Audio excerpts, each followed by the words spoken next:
नमस्कार दोस्तों, मैं advocate Vishnudhari Singh legal channel में आप सभी दर्शकों का स्वागत करता हूं। दोस्तों, आज मेरे वीडियो बनाने का टॉपिक है कि जमीन पर मालिकाना हक के कौन कौन से दस्तावेज हैं। ऑनरेबल सुप्रीम कोर्ट कौन कौन से दस्तावेज को सही मानता है, किसे गलत मानता है।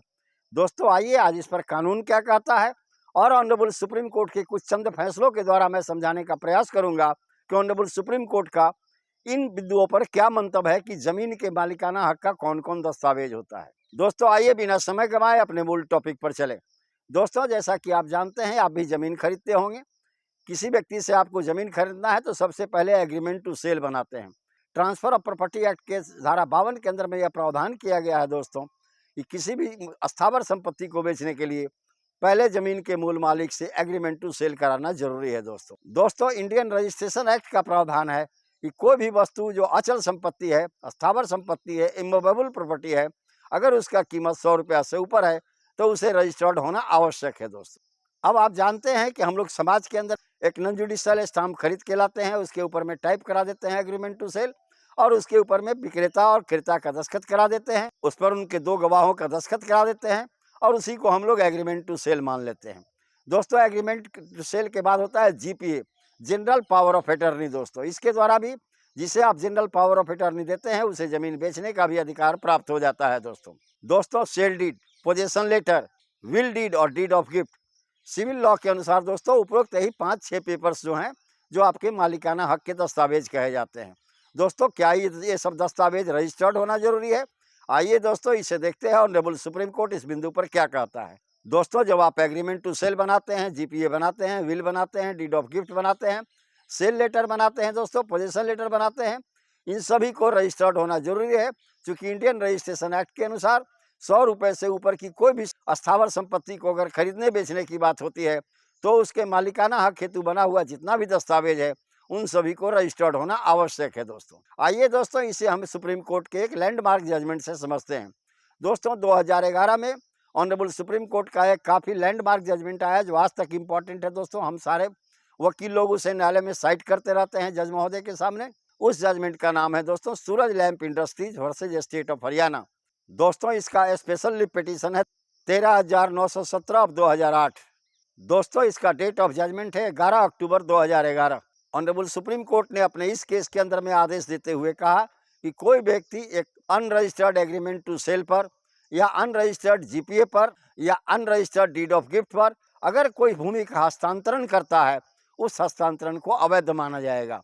यानी दोस्तों, ऑनरेबल सुप्रीम कोर्ट ने इस लैंडमार्क जजमेंट में Suraj lamp industries versus state of Haryana में यह आदेश देते हुए प्रावधान किया, कोई भी अस्थावर संपत्ति का मालिकाना हक ट्रांसफर के लिए दस्तावेज बनेगा, उन सारे दस्तावेजों को रजिस्टर्ड होना जरूरी है। यानी दोस्तों, 2011 में सुप्रीम कोर्ट के इस जजमेंट के बाद अगर आप एग्रीमेंट टू सेल भी बनाते हैं किसी भी जमीन के मालिक से कि आपको अपना जमीन बेचना है और मैं खरीदना चाहता हूं, ऐसी परिस्थिति में दोस्तों उस एग्रीमेंट टू सेल को रजिस्टर्ड करवा लें। अगर आप रजिस्टर्ड नहीं करवाते हैं तो बाद में चल के न्यायालय में उसकी मान्यता न के बराबर रह जाती है। दोस्तों, ऐसे दस्तावेजों की न्यायालय में कोई मान्यता नहीं होती है और खरीदार को उस संपत्ति पर मालिकाना हक नहीं मिलेगा। फिर भी दोस्तों, हम आम जनता के अंदर में जनरली लोग नॉन जुडिशियल स्टाम्प लाते हैं, उस पर एग्रीमेंट टू सेल टाइप करा करके दोनों पक्षों का दस्तखत ले लेते हैं, समझ गए कि ये एग्रीमेंट टू सेल हो गया। लेकिन जब मामला बिगड़ होती है, जब मामला विपरीत होती है, तब आप न्यायालय में जाते हैं और न्यायालय कहता है कि अनरजिस्टर्ड एग्रीमेंट टू सेल को सेल की मान्यता न्यायालय के अंदर में नहीं है। अब आइए दोस्तों, इसे हम समझते हैं ऑनरेबल सुप्रीम कोर्ट के एक दूसरे जजमेंट। दोस्तों, इस केस का टाइटल है घनश्याम वर्सेज जोगेंद्र राही। दोस्तों, इसका सिविल अपील नंबर है दोस्तों 7527 7527 एंड 7528 यानी 7528 ऑफ 2012। दोस्तों, ये लेटेस्ट जजमेंट है, आज से मुश्किल से साल भर पहले का है। 2 जून 2023 का ये जजमेंट है ऑनरेबल सुप्रीम। दोस्तों, इस केस के अंदर में ऑनरेबल सुप्रीम कोर्ट ने कहा कि कोई भी व्यक्ति अगर आप जमीन अनरजिस्टर्ड डॉक्यूमेंट से खरीदता है तो हम उसे विक्रय पत्र या उस अनरजिस्टर्ड डॉक्यूमेंट के आधार पर खरीदार को मालिकाना हक नहीं दे सकते। यानी दोस्तों, घनश्याम वर्सेज जोगेंद्र राही वाले केस में भी ऑनरेबल सुप्रीम कोर्ट ने यह स्पष्ट कर दिया कि किसी भी कीमत पर अनरजिस्टर्ड डॉक्यूमेंट के द्वारा कोई भूमि ट्रांसफर अगर की गई है, कोई अस्थावर संपत्ति दूसरे को हस्तांतरित की गई है, उस परिस्थिति में क्रेता को जिसने जमीन खरीदा, जिसने अस्थावर संपत्ति खरीदी, उसे उस संपत्ति पर मालिकाना हक नहीं मिलेगा। दोस्तों, देखते हैं उपरोक्त दोनों जजमेंट जो है इस बात पर जोर देता है कि जितना भी जमीन के मालिकाना हक ट्रांसफर का दस्तावेज है दोस्तों, सभी दस्तावेजों को रजिस्टर्ड होना जरूरी है। दोस्तों केस तो आया, सबसे पहले तो ऑनरेबल सुप्रीम कोर्ट ने फैसला किया 2011 में। क्या 2011 के पहले इसी तरह के जो भी डॉक्यूमेंट थे, एग्रीमेंट टू सेल थे, जीपीए थे, या डीड ऑफ गिफ्ट थे, या सेल लेटर थे, या पोजीशन लेटर थे, क्या ये सब अनरजिस्टर्ड हो सकते थे? नहीं दोस्तों। Suraj lamp industries versus state of Haryana में ऑनरेबल सुप्रीम कोर्ट ने अपना फैसला सुनाते हुए नीचे के निष्कर्षों में यह प्रावधान किया, यह जजमेंट जो है रेट्रोस्पेक्टिव व्यू से लागू होगा, यानी भूतलक्षी प्रभाव से लागू होगा, न कि आज से। यानी दोस्तों 2011 के पहले भी जितने इस तरह के डॉक्यूमेंट बने हैं जो अनरजिस्टर्ड डॉक्यूमेंट हैं और उसे मालिकाना हक का ट्रांसफर किया गया है, इन सारे दस्तावेजों को न्यायालय के अंतर्गत में कानूनी रूप से कोई मान्यता प्रदान नहीं की जाएगी और जमीन के खरीदार को इसके लिए इस डॉक्यूमेंट के आधार पर जो अनरजिस्टर्ड है उसे उसका मालिक नहीं माना जाएगा। दोस्तों इस प्रकार उपरोक्त जजमेंट से यह क्लियर हो गया कि एग्रीमेंट टू सेल भी अगर अनरजिस्टर्ड है तो न्यायालय उसे मान्यता नहीं देगी।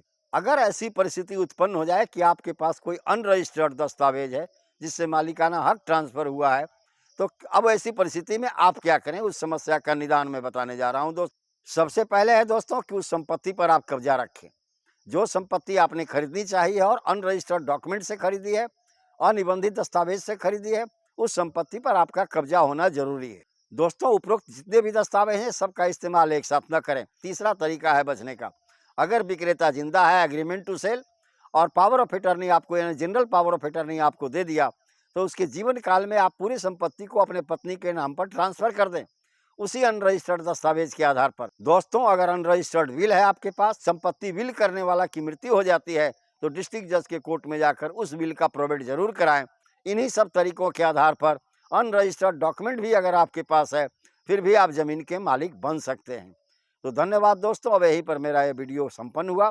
अगर आपको मेरा यह वीडियो पसंद आया तो आप इसे लाइक करें, सब्सक्राइब करें, अपने साथियों को शेयर करें।